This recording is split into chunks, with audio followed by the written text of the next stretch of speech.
chamou a atenção na sua palestra que você faz uma comparação da área da saúde com o mercado financeiro, os bancos. Que a saúde ainda usa cheque, não o Pix, vamos dizer assim. Gostaria que você traduzisse melhor essa ideia. Exato, eu falo que a saúde está para o cheque, assim como os bancos estão para o Pix, né? Eu acho que, assim, a saúde sempre se voltou para o paciente com razão, né? Óbvio, as soluções, a tecnologia, a prioridade, essa é a prioridade. Só que quando a gente fala de mercado, que é outro lado do mercado de saúde em si, que a gente chama de infraestrutura horizontal, precisa de certas iniciativas que, se não fizer, o mundo do jeito que evolui, a saúde fica acabando no tempo do cheque. Então, para a gente chegar no Pix, isso foi maravilhoso, né? Inclusive muito avançado em relação aos outros países, não só ao Brasil. Mas a gente começa a perceber que, quando você olha para trás, não foi de uma hora para outra e nem foi digitalizando o cheque. Né? Então, quando eu coloco essa comparação com o cheque, é exatamente de que, para fazer o Pix, o Brasil tinha que ter tido o TED de 15 minutos. Para fazer o TED, tinha que ter o TED de horas. Antigamente eram horas. E antes teve o DOC. Né? Então, esse sistema de compensação foi conectando o setor bancário. Quer dizer, foi uma trajetória, né? Uma trajetória, mas que começou com uma lógica diferente. Não foi digitalizar o cheque. Foi uma lógica de conexão em termos de tecnologia para os vários atores do banco, né? E não só os bancos em si, mas sistemas de antifraude, né? Então tem empresas antifraude que faz isso. Então tem toda uma sistemática de segurança e tudo mais que culminou numa solução como o Pix. O que eu fico colocando para a saúde é que ela fica querendo algumas soluções que realmente buscando soluções de trazer essa realidade do Pix, né, de agilidade, rapidez, mas a gente não tem uma API, por exemplo, que é o que conecta uma empresa para outra em termos de dados, então um sistema se comunica com outro é uma conexão que se chama API, e ela praticamente não tem API. Isso nos outros sistemas é coisa de uma década atrás. Entendi. Então é o que eu estimulo assim, e provoco, né? Eu acho que as operadoras, os sistemas, os ecossistemas de hospitais e tudo mais, tem que ir para a inovação em termos de saúde em si, do assistencial, com certeza. Mas eu acho que está esquecendo do básico de conectar o sistema entre si, conectar com a ONS, através dessas interfaces. E quais seriam as principais áreas beneficiadas se a gente sair desse estágio e mudar de patamar? Primeiro, o cliente final.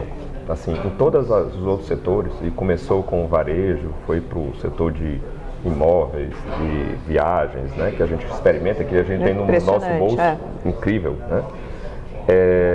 Para a gente começar isso,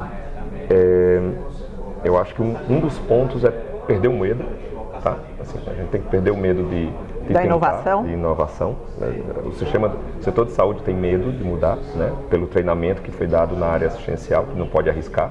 É diferente na área, né, desse que é um excesso de zelo, né? Isso, exato. Mas eu acho, um dos pontos, aí trazendo aqui para a realidade que a gente está falando da saúde suplementar, a gente está falando das operadoras. Tem 7 instituições que representam, mas efetivamente não conseguem representar toda a categoria. Vamos para as pautas uníssonas, né? Pedir para a ANS uma conexão, uma API para comprovar se o funcionário é funcionário lá no E-Social. Pedir para a ANS uma API para comprovar que aquele beneficiário é beneficiário da outra operadora que você está querendo aproveitar a carência. Né?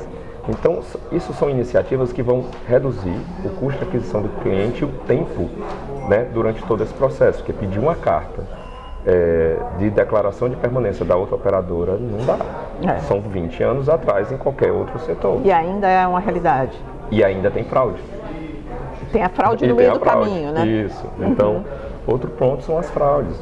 Era para ter juntado todo mundo, né? Então, ferramentas antifraude, ferramentas de conexões de checagem de dados, que a gente chama de infraestrutura horizontal do cadastro, né? Em si, coisa básica, do que está pedindo o Open Health. Entendi. Agora, qual seria o primeiro estágio, já que está muito atrasado, falando em bom português, qual seria o primeiro estágio a ser percorrido? Tá. Quando você faz um cadastro na chave Pix, por exemplo, ele sabe que você é você. Né? Na saúde suplementar, a gente não sabe que aquela pessoa realmente é aquela pessoa e que ela veio de outro setor, que ela tem um plano no outra operadora, né? Eu acho que começa pelo primeiro nível de troca de informação, que é cadastral, né? Eu acho que tem que ter uma intimidade maior com a ANS. A ANS usa ainda, você envia um arquivo, né? Que era para estar sendo em API, ou seja, a gente conectado direto para estar checando. Quer dizer, você está dizendo de toda a cadeia, né? Que está estacionada. De toda a cadeia. Então, quando a gente fala de troca de informação, a gente vive falando no Open Health, que é trocar o diagnóstico do paciente, que isso tem uma complicação gigantesca, e não fala da troca do dado cadastral, que é o primeiro nível. Então eu começaria pelo começo, né? Começa pelo começo que fica mais fácil. Então eu começaria trocando informações para a gente garantir que aquela pessoa é aquela pessoa e que ela tem certas conexões simples, fácil, não tem nada de complexo para isso, para poder começar a escadinha. Quer dizer, ali você já atua na área de fraudes e já agiliza o atendimento, ganha tempo, é isso? Você como cliente, quando vai no hospital, você tem que dar toda a informação de novo, né? E quando você vai para uma pousada que você comprou num site de plataforma de hospedagem, já está lá todos os seus dados que você permitiu e é muito melhor para você. Né? Você vai dar de toda forma o seu dado, mas é muito mais prático e muito mais seguro, concorda? Então você só precisa mudar o seu endereço no local. É na plataforma, e não em todo mundo. Claro, sem dúvida. Agora, além do sistema bancário, que outros setores podem contribuir no aprendizado? Tá, eu acho que assim, todos os setores têm que aprender com outro setor, né? Mas nesse quesito... O sistema bancário eu puxo porque, em termos de Brasil, é bem avançado, muito bom, né? Você experimenta de outros países, é muito ruim, em geral. Mas o setor imobiliário tentou desintermediar, tirar o corretor da história, não conseguiu. Eu acho que foi um aprendizado que a saúde, e teve algumas iniciativas de tentar tirar totalmente o corretor, eu não acredito. Você não compra plano de saúde todo dia para você ter que se informar ao ponto de escolher sozinho.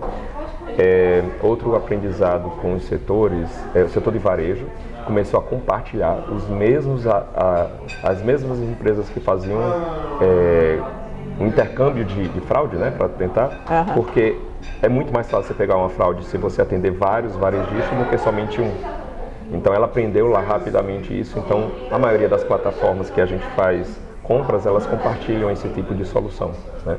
Eu acho que esses aprendizados, né, e eu acho que o principal é a saúde, por ser treinada, né, como saúde, que não pode errar na saúde, né, na área assistencial, nesse outro patamar tiveram vários erros.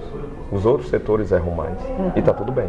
E que tipo de cuidados, então, se deve ter? Quer dizer, caminhar, buscar inovação, que ajuda em várias frentes, mas tem um cuidado quando a gente fala de saúde, né? Um zelo maior. É por isso que, assim, eu acho que o que eu defendo é fazer a inovação em outra área que é do mercado em si. Ou seja, de que você adquira um cliente mais facilmente, mais rápido e mais barato, que o cliente te encontre mais facilmente, que você consiga transacionar os dados de forma mais fácil, porque isso reduz custos. Então, não existe esse risco tão elevado do que você inovar na área da saúde assistencial, né? Que você não pode errar, cometer erros. Eu acho que tem uma vantagem que esses setores, especialmente o bancário, foram eles que começaram, né? Varejo, essa inovação, erraram e tiveram que acertar ajustes e tudo mais. A gente já pode olhar e pular os erros que eles cometeram e ganhar na inovação da própria tecnologia. Inclusive na prevenção, né, de fraudes, porque é uma luta permanente, né, da bancária. Não é esquisito, né, a gente em 2024 falar de que fraude é um problema seríssimo no sistema de saúde suplementar e privado? Por quê? Porque os outros setores já estão bem além. Mas estão lidando com outros tipos de fraude? Sim, os tipos são diferentes, mas as fraudes, as iniciativas para você reduzir fraude transacional são similares, né? Então, análise de risco de crédito, do jeito que a gente pode puxar para análise de risco assistencial. As operadoras cotam um plano de saúde para uma empresa, em geral, acima de 200 vidas, como os bancos analisavam crédito na década de 80. Nossa, essa referência... Ele pega um por um, cada uma faz, de um método que não dá para inferir risco de forma adequada, a gente não automatizou esse processo e a gente fica confiando nas informações que a gente sabe que estão erradas. Agora, para a gente encerrar, por que esse medo, esse vacilo de ir em direção a algo mais eficiente? É o mesmo medo que eu fui treinado quando eu era médico, né? Eu sou médico por formação, mas parei há 1 ano e fui bem intenso. A gente é treinado para não errar, não pode errar. Você pode até não acertar, mas você não pode errar. Então, a saúde é povoada isso é normal, de gestores médicos, dentistas, enfermeiros, né? Então, a área de saúde é treinada para não errar. E você só inova se você errar. Você tem que errar. Se você não errou na sua trajetória como inovação, significa que você não inovou. Você só fez ali uma invenção da inovação, não inovou. Então, eu acho que o que falta é fazer um intercâmbio maior com os outros setores. E aí é mudança de mindset. Vai chegar uma hora que esse gestor, ou ele realmente começa a ter mais proximidade ao risco e entender que o risco faz parte do negócio, que errar faz parte, né? Porque vem do risco, e deixar de lado o que ele aprendeu como médico assistencial, como dentista, de que não podia errar. Eu acho que esse é o grande ponto, assim, o setor é feito de pessoas, né? A gente fala assim, o setor de saúde, não, somos nós. Por que nós, que estamos no setor de saúde, somos mais conservadores? Pelo nosso treinamento. E aí tem que entrar em contato mais com esses ambientes de inovação para melhorar. E quando você economiza tempo usando esses recursos inovadores, deve sobrar mais tempo, assim como na medicina já se vê isso, mais tempo para o contato humano com o paciente, mais atenção, coisa que hoje em dia não sobra tempo. É isso. Né? Se você chegasse num pronto atendimento e lá já tivesse seus dados, porque você autorizou, você não gastaria o tempo para fazer o check-in, entrada e tudo mais. Tem algumas iniciativas, mas ainda não é no sistema. O sistema padrão você vai lá e tem que fazer tudo de novo. Sobraria mais tempo para dar atenção. Todo mundo fala que a tecnologia vai reduzir o lado humano, pelo contrário. A tecnologia nos faz ser mais humanos. É só ver o que é a evolução da tecnologia. Eu acho que a sociedade, com todos os seus percalços, nós somos muito mais humanos do que éramos algumas centenas de anos atrás. Então isso vai continuar, só que mais rápido.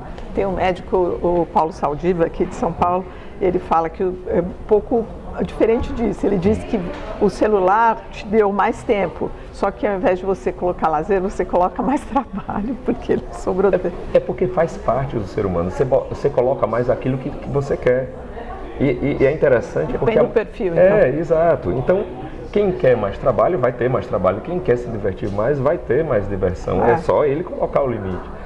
Eu vejo sempre o copo meio cheio. E geralmente é assim, a tecnologia sempre vem para agregar, nem que seja conhecimento de dizer assim, erramos, passamos do limite, tem que ajustar. Como aconteceu várias vezes, né? Então sempre tem um aprendizado bom.